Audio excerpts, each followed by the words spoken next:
Welcome to the Near Memo, a weekly conversation about search, social, and commerce. What happened, why it matters, and the implications for local. So I guess I'm up next with a kind of tied into the small business theme.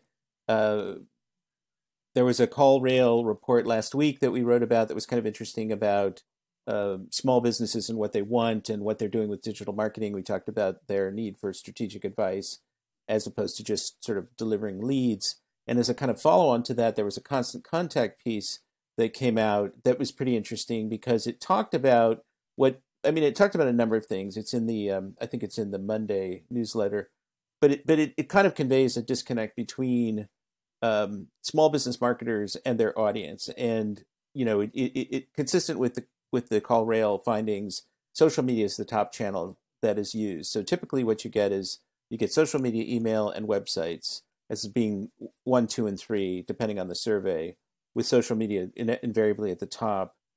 And so this is consistent with that. 63% of small businesses using social media to promote themselves. 55% have a website, which was slightly higher than the CallRail number, but still not very high. Shockingly low. And then 52% doing email marketing. But what's interesting is that on the consumer side, they also ask consumers, well, when do you typically tend to buy? What prompts you to make purchases?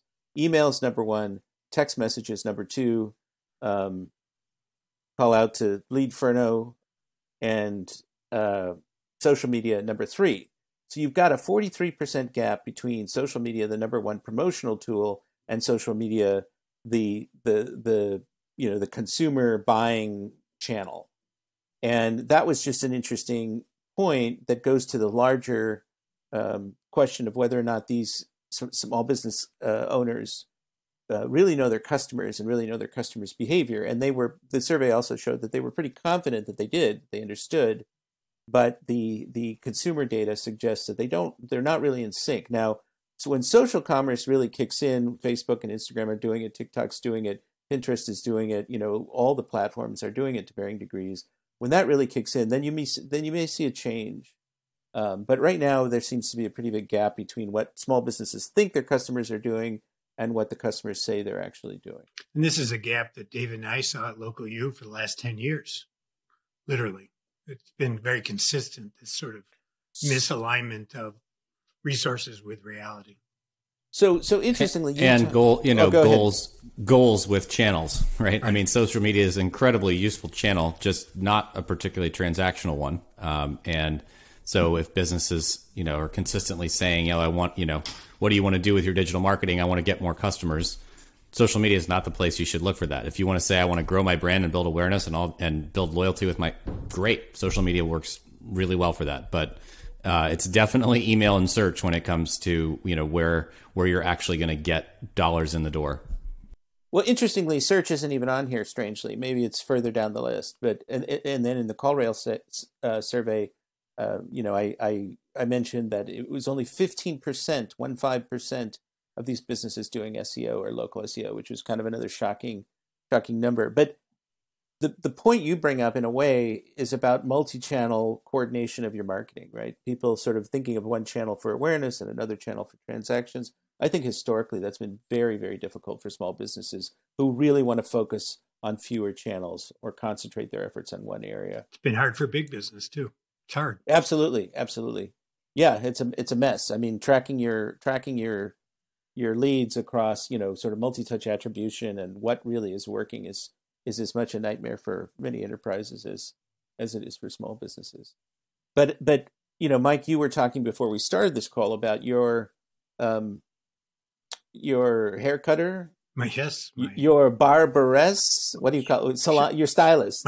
I wouldn't call it stylist, given the consistent cut I've had the last 40 years. Okay, but she's a stylist. I am not a style all receiver. Right, so your stylist who may not intellectually understand. I mean, you were talking about it in a slightly different context, and understand some of the principles of marketing, but is a very intuitively savvy business person, and has done pretty well for herself during this COVID period.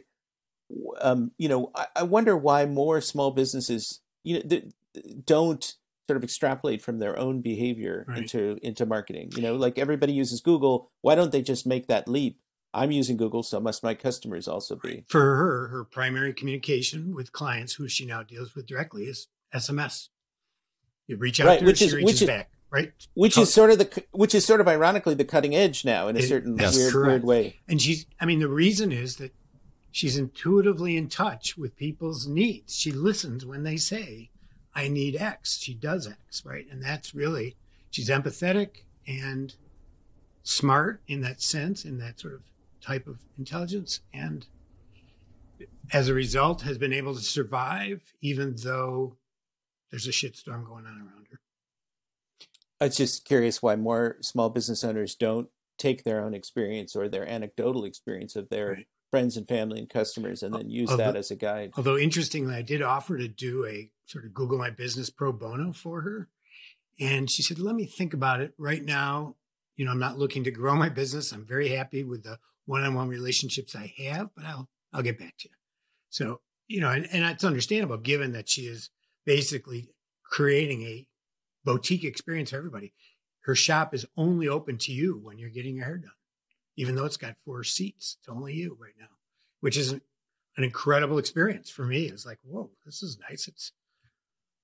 And Mike, how did you find your stylist? What methodology did you use? She was the one my wife was using, and then my son. No, you're missing the cue. I know I'm missing the cue, but it didn't happen that way. All right. Well, you can. It was word of mouth referral. All right, that's she was willing to come to my house, cut my hair on the porch during the depth of the pandemic. If you needed to get to her shop and you didn't know how to get to her shop, how might you go about doing that? Might you have used Apple Maps? And speaking of Apple Maps, thanks for joining David, Mike, and Greg. To stay on top of the latest developments in local, subscribe to our newsletter at nearmedia.co. We'll see you next week.